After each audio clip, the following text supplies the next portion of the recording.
So guys, today we are discussing about व्याख्यान कौशल explanation skill, जो कि बहुत इजी है। हमारा सब्जेक्ट है सामान्य विज्ञान और आज हम व्याख्यान कौशल के बारे में पढ़ेंगे कि वह किस प्रकार से बनाया जाता है। जब हम अपनी फाइल को देखते हैं तो सबसे पहले हमें फाइल को 2 पोर्शन में डिवाइड करना है। ऊपर जिसमें विकासात्मक क्वेश्चन होंगे यानी कि डेवलपमेंटल क्वेश्चंस होंगे, यहाँ उनके उत्तर होंगे छात्र क्रिया पे, और यहाँ हम अपना स्टेटमेंट लिखेंगे।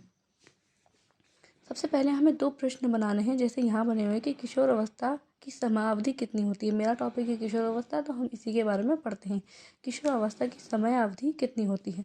पहले पढ़ चुके हैं हम 12 से 19 वर्ष तक किशोर अवस्था की समयावधि होती है। किशोर अवस्था को क्या कहते हैं? किशोर अवस्था को क्या कहते हैं? टीनेज कहते हैं, और किशोरों को टीनेजर कहते हैं।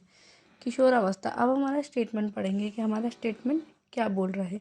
यह अवस्था मानसिक व शारीरिक आवेगों से युक्त अवस्था होती है, यानी कि ये ऐसी अवस्था होती है जिसमें मानसिक और शारीरिक आवेग होते हैं। इस अवस्था में बालक का शरीर पूर्ण रूप से बदल जाता है, बिल्कुल चेंज हो जाता है बच्चे का शरीर, तथा एकाएक परिवर्तन होने लगते हैं। जीवन की वह अवस्था जिसमें शारीरिक व मानसिक परिवर्तन उत्पन्न होते हैं तथा जननांग विकसित होते हैं, किशोर अवस्था कहलाती है। किशोर अवस्था में ही यौवन आरंभ प्रारंभ होता है। किशोरावस्था 12 से 19 वर्ष तक रहती है। इसे टीनेज भी कहते हैं, और किशोरों जो बालक किशोर अवस्था में होते हैं उन्हें टीनेजर्स कहते हैं, यानी कि किशोर कहते हैं।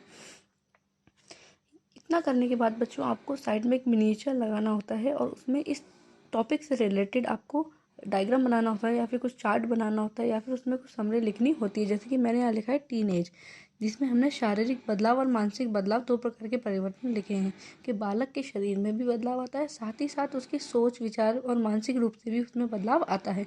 इसकी समय अवधि मैंने इसका मेन पॉइंट है सिर्फ वो लिखा है, ताकि ईजिली बच्चों को पॉइंट वाइज चीज़ें समझ में आ जाएँ कि समय अवधि इसमें 12 से 19 वर्ष होती है, और बालक जो होते हैं इस एज में उन्हें कहा जाता है टीनेजर्स। शारीरिक व मानसिक परिवर्तनों से होकर जनन परिपक्वता प्राप्त होती है। मतलब बच्चे के अंदर शारीरिक परिवर्तन होंगे, मानसिक परिवर्तन होंगे, और साथ में वो जनन के लिए परिपक्व हो जाएगा। लास्ट में हमें कौशल के घटक जितने भी हैं उनको यहाँ पे मेंशन करना होता है।